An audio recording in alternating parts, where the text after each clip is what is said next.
When I was in corporate, I was still so broken that I just didn't feel like enough ever, that I didn't feel really worthy of anything.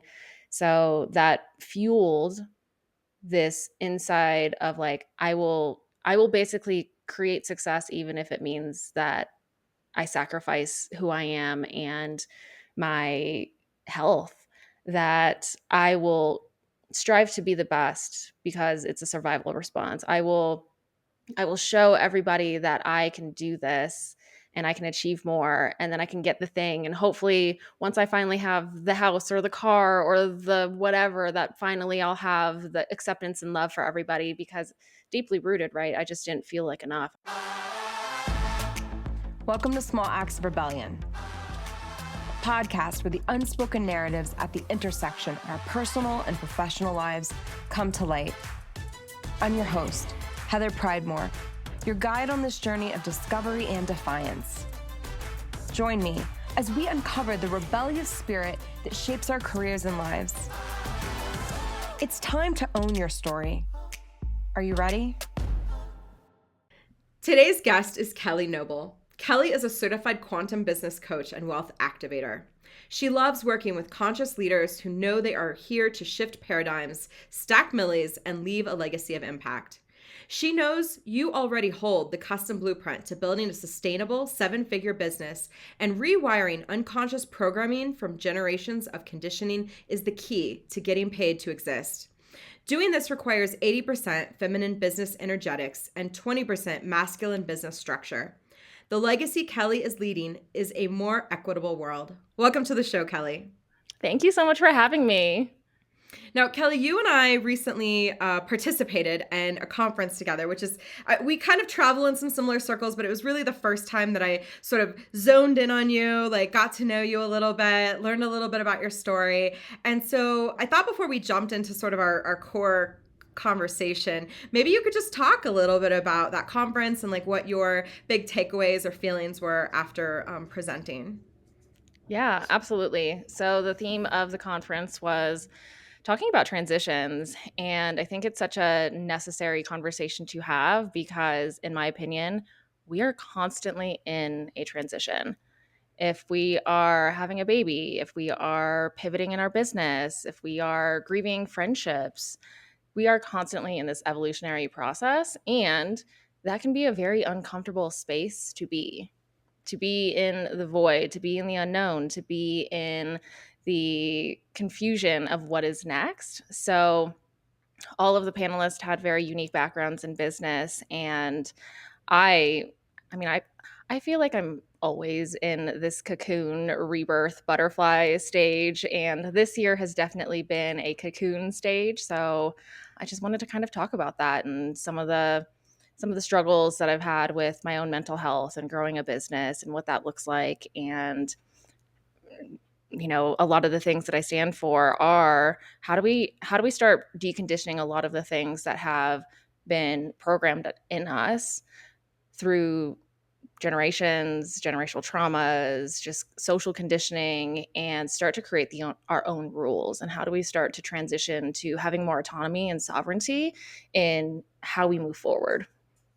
Well, you're on the right show, Kelly. All those things. You're on the right show. So I actually think that it's a great segue to kind of getting into like our first topic. And so you and I are both coaches. We both work as entrepreneurs. And you and I were recently just kind of chit-chatting, and we were talking about how entrepreneurship has been this really interesting sort of journey, catalyst, like parallel to the idea of self-development. And so I really thought we'd start there. Like, in your experience, what's the connection between building something external like a business and building something internal like self-awareness?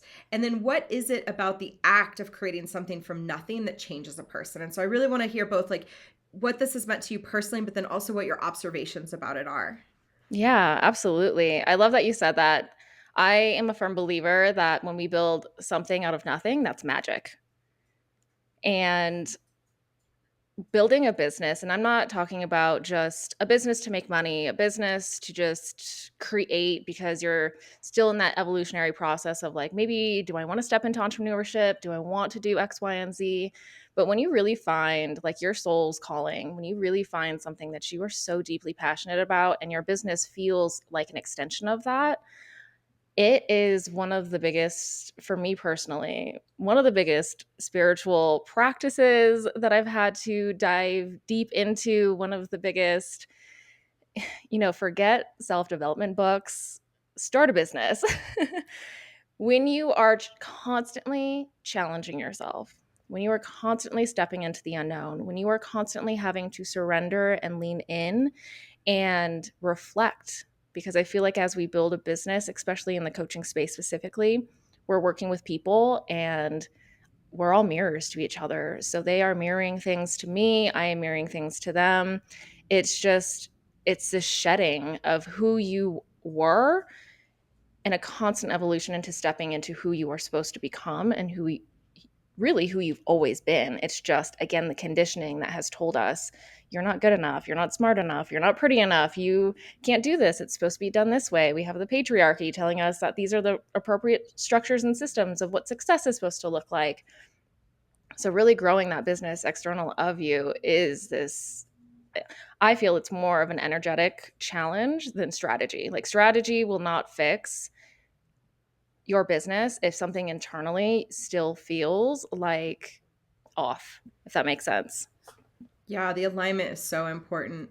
I find this topic really fascinating because in my own sort of transition to entrepreneurship, I had always had, I don't know, like entrepreneurship leanings. And when I was in the corporate environment, I often consider myself more of like an entrepreneur, right? So I was sort of bringing some of that entrepreneurial energy to whatever role or department that I was working in. But when I left corporate and decided to start my own business, it was the first time in my whole life that I ever truly bet on myself. And so while I've taken risks, and I mean, we all take risks, right? We all have taken risks, but it was the first time where I took that level of like a gamble, but it was like on myself. And that was really very challenging. Like it was a big mental obstacle because it was something that I had never done before. But I do think part of what made it feel easier as it progressed was the fact that I was making choices that were in better alignment with kind of living a more holistic approach to sort of existing in the world and making sure that my work and my life were sort of kind of presenting those same values as I move forward. So I very much resonate with what you're saying, Kelly. Yeah, absolutely. I'm so happy that you mentioned values. I feel if you are not deeply rooted and grounded into your values and your belief systems, in those moments when it is hard and it is confronting and you had the highest cash month in your business yet, and then the next cash month is the lowest you've had the entire time you've been in business. The thing that is going to hold you through that is this deep knowing and belief system and trust within yourself.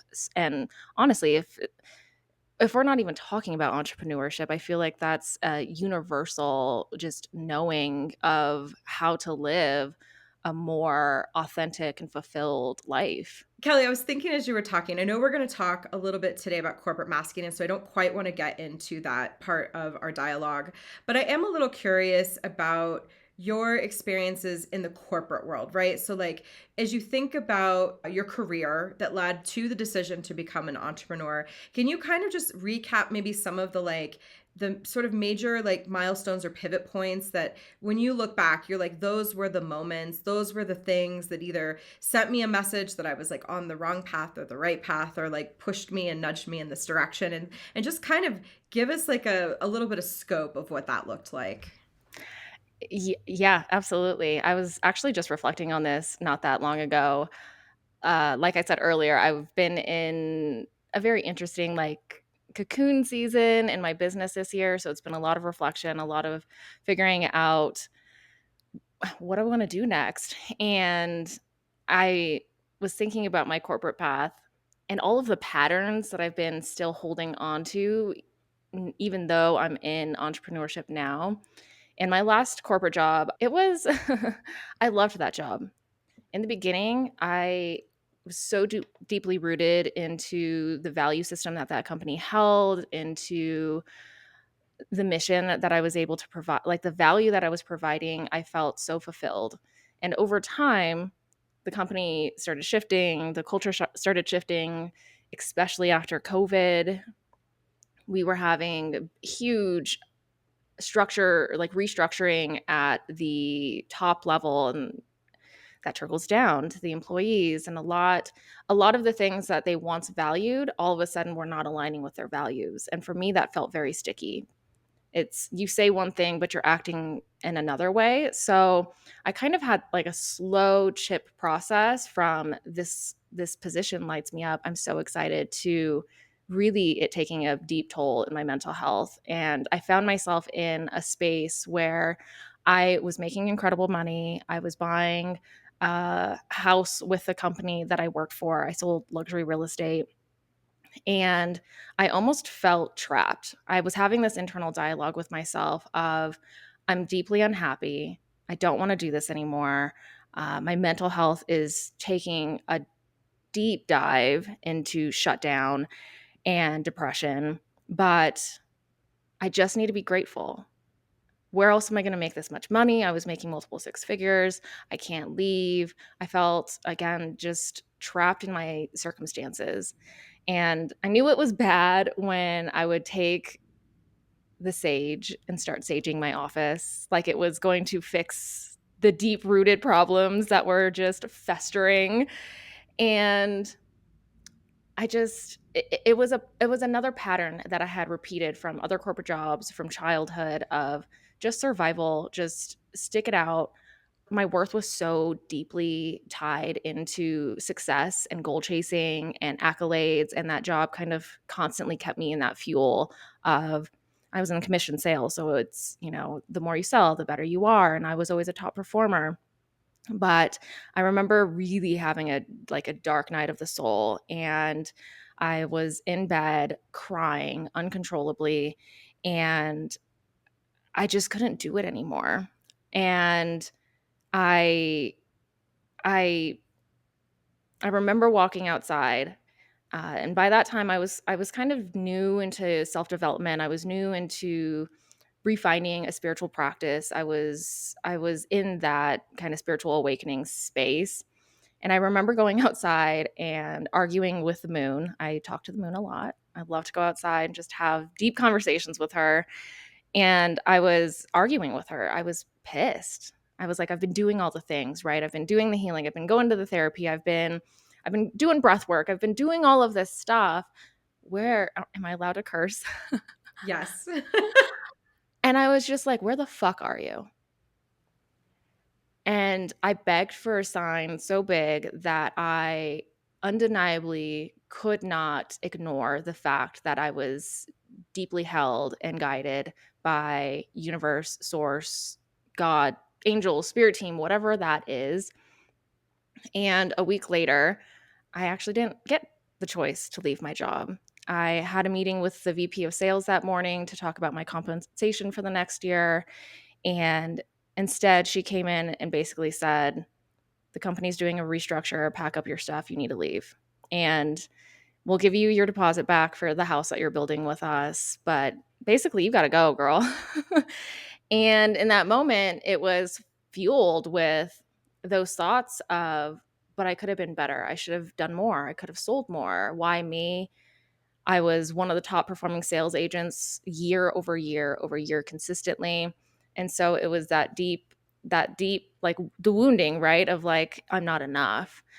And in that next breath, I was so filled with gratitude because I had remembered that that was the gift that I had asked for. So I got laid off, and I probably slept for an entire month straight because I was just so exhausted. I had never actually taken a break. I was the type of person, even on vacation, I'm checking emails, I'm making sure the contracts are going through, I'm checking on my team. Like I still couldn't detach myself from working. So I rested, I reflected, I did a lot of healing. I detached a lot of my worth around those accolades. And I had always known I wanted to create a bigger impact. And I think that's really what my job and the pain from that job was stemming from, was I got to that point of like, but you are meant for more. And we are no longer going to tolerate doing something that doesn't feel in alignment anymore. And I had been, again, in that spiritual space. I had been listening to a lot of creators, just expanding my world outside of like what is possible, entrepreneurship. And I have a deep passion for money. I love money. And I also know that money has a very complicated relationship with most people. And I remember reading this book. It was called We Should All Be Millionaires by Rachel Rogers. And there's a section in that book where she talks about how, as we know, women traditionally make less money than men. But even though women are making less money than men, we are still giving back 10 times more than men do. And there was this like light bulb moment for me of, so if I can help women create more money, have more wealth, have more power, create the seat at the table, the more impact and change we can actually create in the world. Like with our dollars, we are now able to fund politicians. So we have policies that are actually in support of people instead of billionaires and corporate pockets. When we have money, we can start funding more scholarships, more foundations, more nonprofits. And I'm a deep believer in how do we actually change the systems and the root of the problem. Like I don't want to just have money and donate blankets. Like let's actually get to the core of what needs to be changed. And in this current structure that we are living in, money is the tool and catalyst to do that. So how do I get money in the hands of women? How do I get women to love money and feel empowered by money? Because there's just such a complicated relationship with money and people, but specifically women, due to, I mean, all the things, right? Like women were property at one point. We were sold. We weren't allowed to vote. We weren't allowed to open our own bank accounts. We weren't allowed to have credit cards on our own. And so there's just so much deconditioning from generations that needs to be released so we can really step into that embodiment and power of what wealth can do and change in the world. There's so many aspects of your story, Kelly, that run very parallel to my own. I mean, anyone who's ever listened to the show probably knows that in my own corporate journey, by the time I left, I was so burnt out. And similar to you, I was impacted by a restructure. And again, I had like, it's funny to me now looking, I mean, it was funny to me then, not funny, haha, but just sort of like, really like, I'm the person who you've decided to restructure out of the organization. And it was really because like here I was someone who I had successfully climbed the corporate ladder. I was winning awards. I was on a lot of extra committees and I was like doing a lot of things within the organization that were even like outside the scope of just my sort of like core roles and responsibilities. But I was also so burnt out and I didn't know to ask for a gift. I was of the mindset that there was light at the end of the tunnel, and if I just kept working hard enough, I would eventually see like the light, right? Like that I could help sort of nurture and cultivate and get us all to this point in the distance. But the point never got any closer. And I think that was really the challenge. And similar to you, I think a lot of us saw companies change during the pandemic and then again post-pandemic. And I saw the cultural shifts happening within my own organization. And honestly, part of I think what was facilitating my burnout was the fact that the values were so unaligned with the organization I had started with. They were so unaligned with the things that I valued. For example, I tend to be very people focused, and I just felt like despite our best efforts, we weren't doing a great job of taking care in some ways of the people.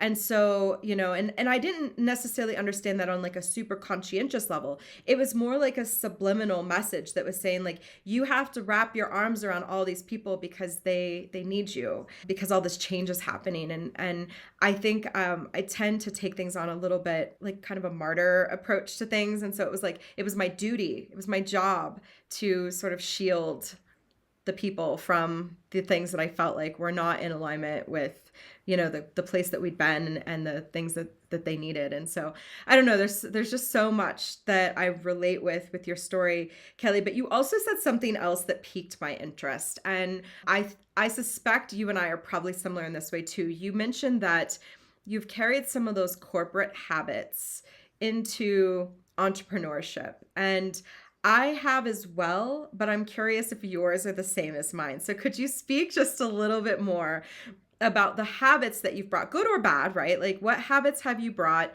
from corporate into your entrepreneurial experience? Yeah, absolutely. And I'm glad you said that because there are good habits that you learn in corporate to bring into entrepreneurship.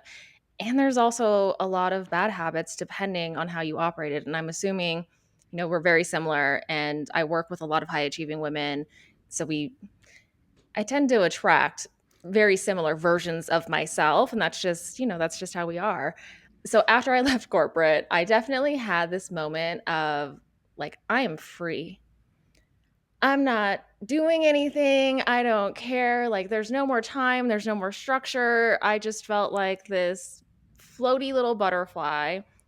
And that works, I guess, for a while. It works when you want to be creative or you just need time to rest. And when you take that mentality and mindset into a entrepreneurial business, again, there's time and a place, but if you don't have a team where you can be in that genius all the time and you don't have a masculine structure really holding what you're creating consistently, it causes a lot of confusion. It causes burnout in its own way because you don't have the proper structures and systems to be able to get work done and stay in flow and stay consistent. So that was kind of the thing that I'd like took over, but in my act of rebellion against corporate America. And a lot of the a lot of the things that I'm even this year that I really had to sit with and really had to like move through. And one of the biggest moments for me, I mentioned this earlier, I've been I've had depression ever since I was a child. And earlier this year, I was on trajectory to make an incredible year. The money was consistent. I just hit my highest cash month. And right after that, I went into a pretty dark, depressive episode. And when I was in that space, and the thing that I love about my depression, it's taken a long time to really value and appreciate those seasons, and still battle sometimes with that. But one of the things that I really value about those moments is it's a stark indicator for me that something is not in alignment and I've ignored it for too long, and it's time for me to hermit and just be reflective. And I was I was realizing that I was carrying over the survival mentality from corporate, from childhood into my business.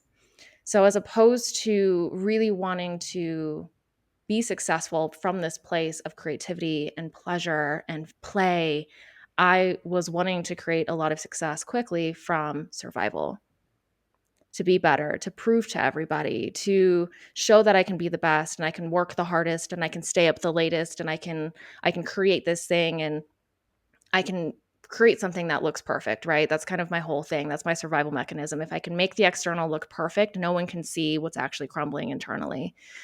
So I was playing by other people's rules. I was doing the same thing that I hated in corporate. I was playing by other people's rules. I got caught up in the comparison game in the online space around how you're supposed to build, what you're supposed to build, what creates success.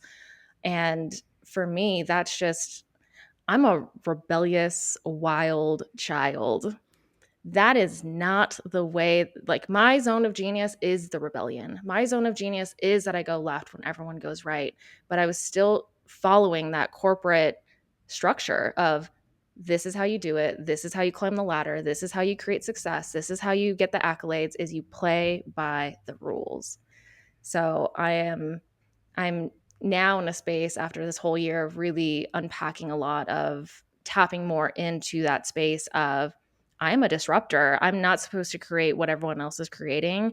I'm done having the conversations that everyone else is having about how to create a business and all of these things, and really finding my voice. So that was probably the biggest thing I took from corporate. Was it was just honestly the trauma response that I was operating in while I was in corporate into my business. I do want to sort of double down on the idea of, playing by the rules. And so this is something that I saw a lot in my corporate experience working with, employees. It's something I see working with clients in the coaching space who are navigating career development.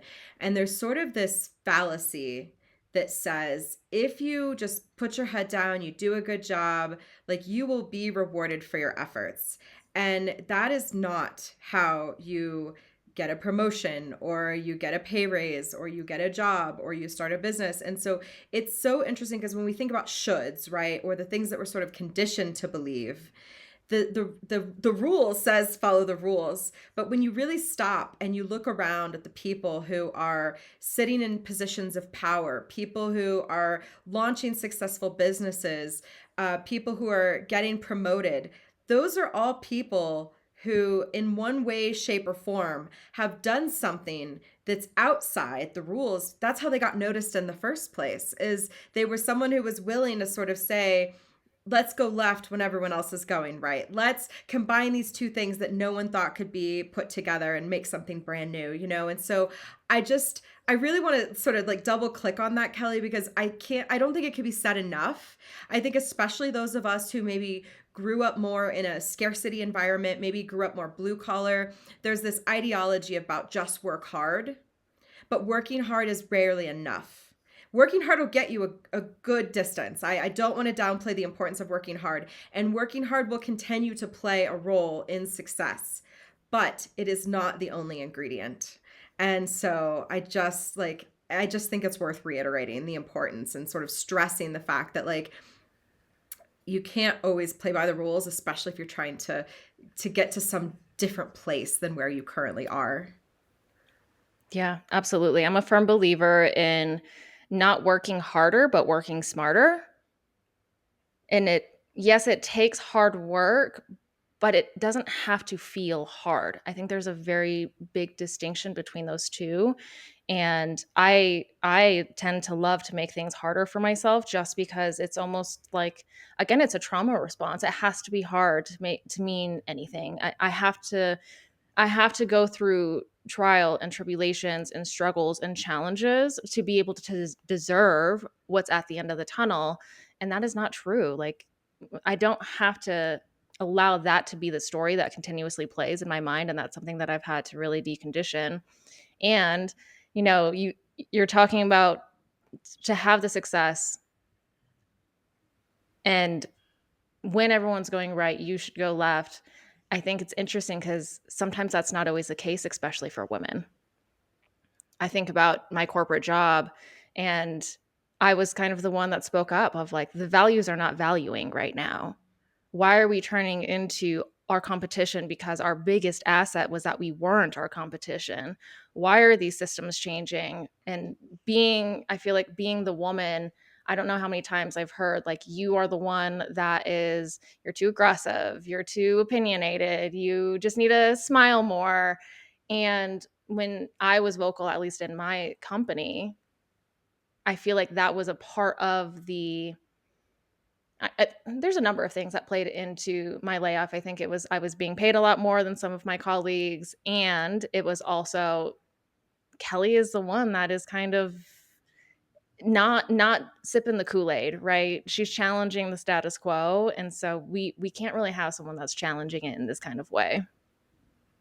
Yeah, I definitely think there's a little bit of a double standard there. I mean, I worked in two very male dominated industries, and I over the years have seen some really bad behavior that has resulted in people still getting promotions and ending up in positions of power. And I also know that if I were to ever have acted that way, that would have been detrimental to my career.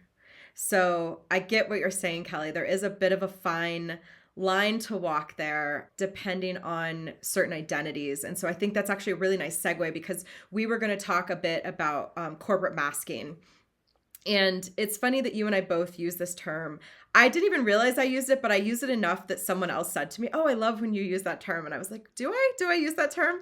But I just want to explain for the audience really quickly what corporate masking is, just in case it's not a term they've heard. And then you and I can have a little bit of a chat because I think it kind of connects to this dialogue we're having now. So, corporate masking refers to the ways individuals adapt or suppress aspects of their authentic selves to align with professional norms, expectations, or workplace culture. This can include adjusting behavior, language, appearance, or even personal values to fit into the corporate environment. And so, my question to you then, Kelly, is when you think about the concept of corporate masking, how does it resonate with your personal or professional experiences? So, like, what has been your own experiences of corporate masking? And I think we've already sort of started peeling back this onion, but I'd love to hear a little bit more. Yeah, absolutely. When I hear that, I think about it as twofold, right? There is the corporate masking to be able to fit into the culture or and the space that you are stepping into. And as a woman of color, masking in general is something that I've had to do to survive and operate in a very white world. And then on top of that, you add trauma and all of these other things that have happened in childhood where you are constantly learning to survive, and that consists of putting on masks and contorting yourself for survival. I as a child, I endured a lot of abuse, a lot of bullying. So at a very young age, I learned how to act this way, be this way, be very hyper vigilant of my surroundings, so I can not upset and make this person pop off. And so there's always been that's been carried. And then I remember going into my last corporate job. I still remember the very first. It was like the first couple of days that I had started, and we had our big meeting where we met once a month with the sales team, the sales managers, the upper. And I remember stepping into that space and looking all around me, and immediately I was like, "Oh, I am the only person of color, and I'm Asian, so I'm not even, I still benefit from a lot of my proximity to whiteness, and yet I still notice that I'm the only one that's not white. I'm the only one with dark hair even." And so, because of all of those survival mechanisms that I've had to adopt to survive in the past, it just becomes another one of, how do I need to act? How do I need to be? How do I need to talk? How do I need to come off to everybody to make sure that I fit into this space, because I already feel like I stand out because I don't look like everybody else. I'm biracial, I'm half Korean, I'm half white, and it's a very complicated process to be biracial, living in a space that whiteness is a beauty standard and whiteness is the ideal kind of, it's indoctrinated in white supremacy, right? Whiteness is superior.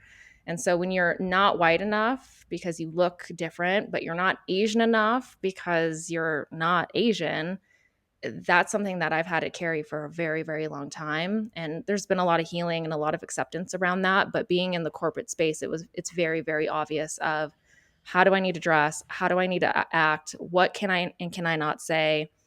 And I also worked for a pretty conservative company. So the dressing was very conservative. And I feel like there was so much contorting to make sure that I fit into what that company needed. And it was so much so that I felt like I also started losing my own personal identity through that process. Yeah, I first of all, thank you for sharing something so like vulnerable and I, there are aspects of what you're saying that I certainly can relate with, and there are aspects that of course as a, completely white person, I don't have that knowledge. But what I can say is that I actually think I've been corporate masking since before I joined a job, right? Like I look back now and I think about the versions of myself that I always wanted to be. And I realized that even in school, I was making concessions. I was sort of making trade-offs. And so when I look back, I I feel like a lot of those things actually go really far back. And honestly, probably if I'm really honest, some of those things were even happening at home. Like there was a certain amount of masking that was taking place because I wanted to meet expectations and fit into certain cultures and things that I thought tied to my worthiness and my value, and that people would love me more or like me more if I was a certain way. And so that conditioning started really early, and then I just carried that through because it worked, right? Like the best way to navigate a system is to some degree to play the game. And so I think that's where some of the corporate masking, in my opinion, comes from, is that it's like it's a way of sort of navigating the systems that aren't really designed for you. And you do that by sort of compromising aspects of yourself. And I think that can get really taxing too. I mean, when you think about the things that can lead to burnout and depression, especially when it's kind of coming from a work environment, it can be things like misalignment of values. It can be things like not being able to be your authentic self. And I mean, there's a lot of marginalized communities that also feel those things in the workplace, right? And they're all coming with different experiences, but the sort of universal theme is that they're having to compromise their authentic selves. Now, I do want to ask you, Kelly, in your experience, have you noticed any moments where sort of dropping the mask was more impactful than maintaining it? Oh, now I'm in a space absolutely where it when you wear so many masks and you just continue to layer and layer and layer until you get to a point like I did where you don't even know who you are anymore. You don't know what you like, you don't know how you want to dress, you don't know how you're supposed to show up.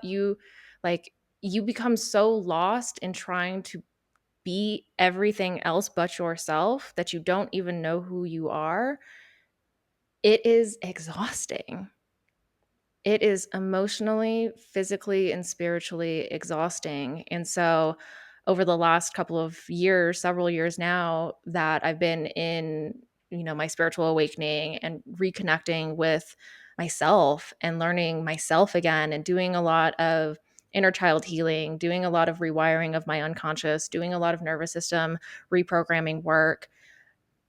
I don't want to show up anymore in spaces where I don't feel authentically myself, especially as a business owner that is creating something that feels so deeply rooted in who I am and what I stand for, that as a leader, I cannot show up anything less than my authentic self. And that doesn't mean I'm perfect, but it's more so setting the stage by being an embodiment of the work of always journeying back to myself, shedding the layers, allowing people to come into that process and what that looks like and how to do that. Because to have the successful business, again, it's less about the perfect structure and systems and processes. It is so much more about the deep journey back to self and how do you create from like source, which is you. So yeah, I mean, it's a journey, right? It's not like I've even found that because it's interesting. It's you come back to who you are and also you're growing. So it's this beautiful journey, and it's more so how do I continuously dive into the journey of that, because healing is not a destination. Healing is the journey. So how do I just choose myself, love myself deeply, allow myself to be seen more and more, and exploring those parts of me that I've exiled for so long.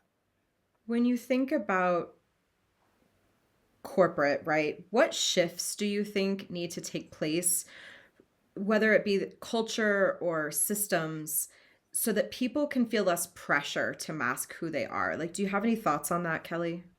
Leadership.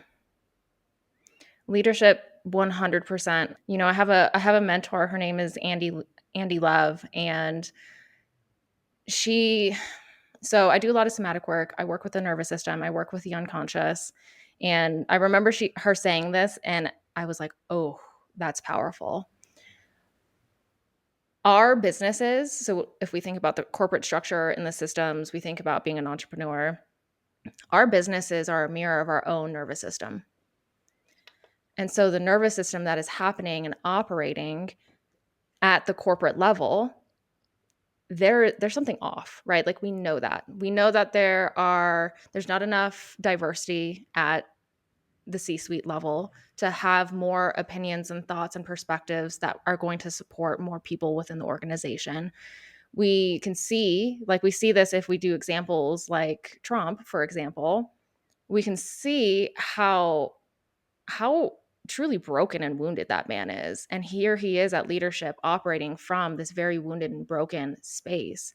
And so that nervous system that people are training to, that the leader that we are looking up to, we are now mirroring what is happening at that level. So for me, the leadership has to shift and change. The leadership has to learn how to truly lead, because I feel like there's a lot of leaders that are managing, and those are not the same thing.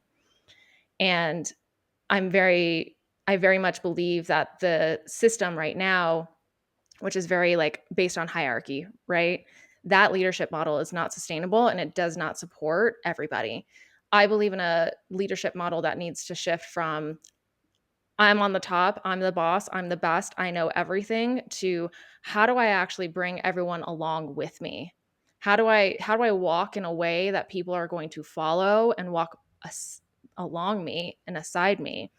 I think there's a lot, and and to be able to do that, that's very confronting. Again, when you're a leader and you're operating from survival, you're operating from trauma, you're operating because you feel triggered all of the time, because your nervous system can't hold confrontation, can't hold that maybe you're doing something wrong, that's just going to trickle. So I really believe in leadership taking the lead to make sure that everything else shifts.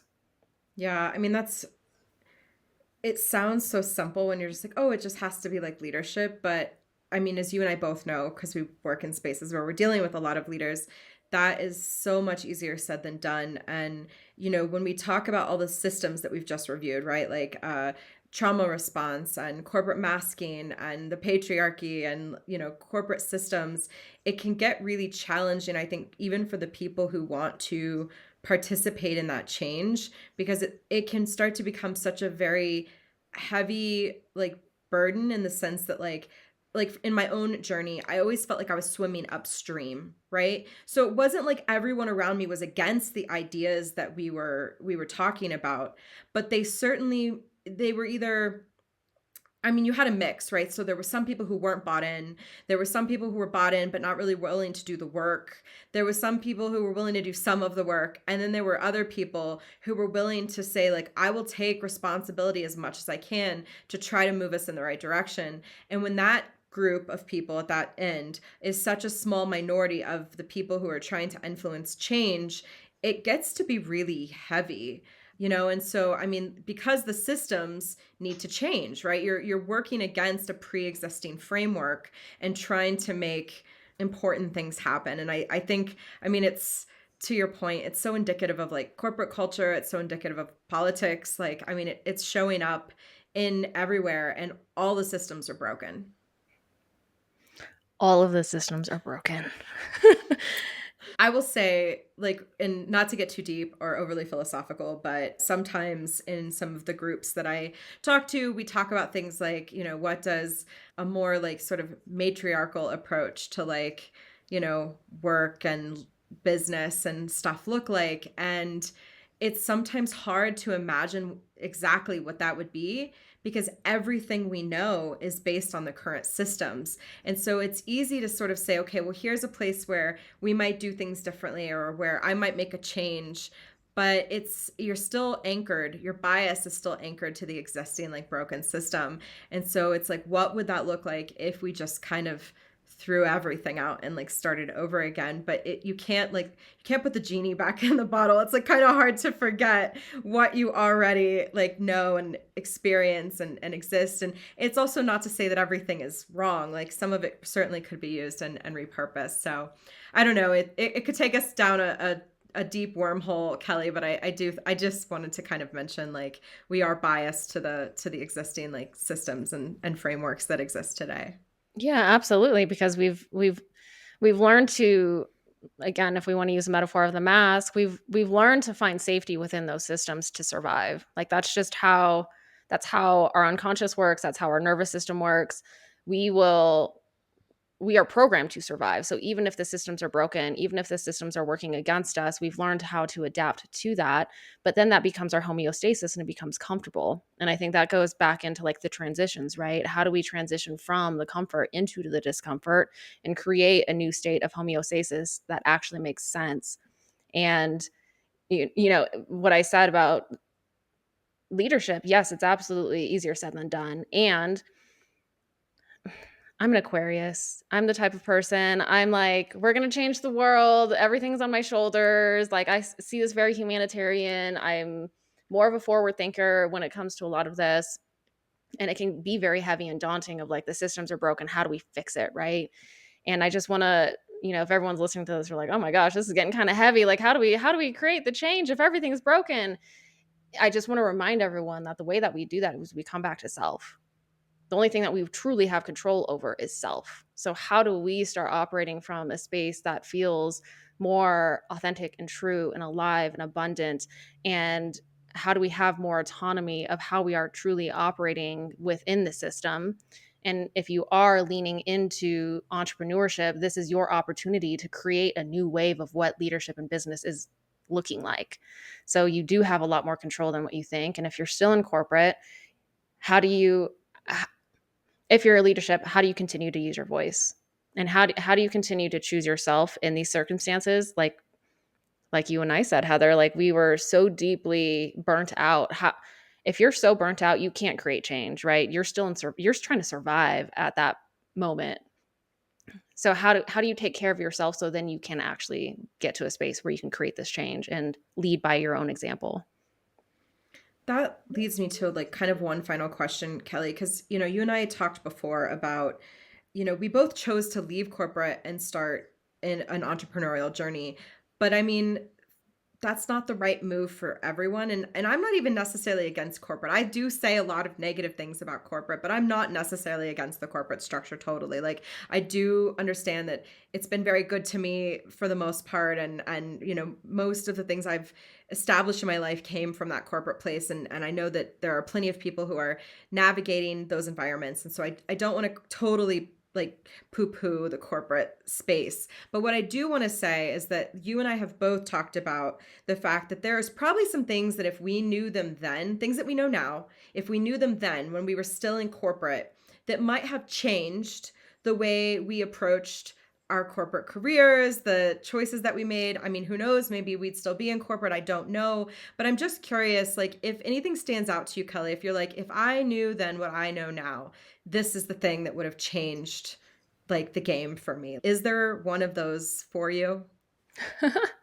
I'm like, there's so many things. And I agree with you. I'm not against corporate. I think, like, very much like what you said, corporate shaped a lot of where I am today. It gave me a lot of important resources and skill sets. And my last job paid me very lucratively. I was able to do a lot of things because I had that corporate job. But if there's something that I knew now that I didn't know then, it would probably be honestly, it would probably just understand I would just understand my worth more. When I was in corporate, I was still so broken that I just didn't feel like enough ever, that I didn't feel really worthy of anything.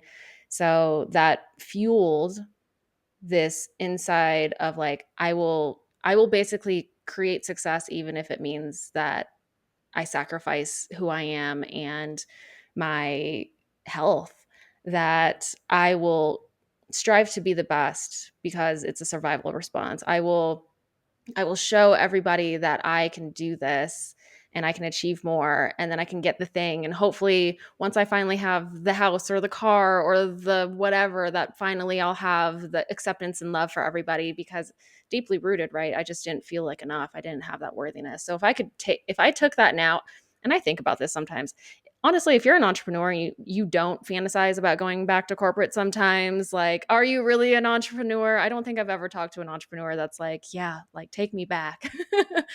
um, so I think about that sometimes of like, who would I be now in that corporate space as this version of myself?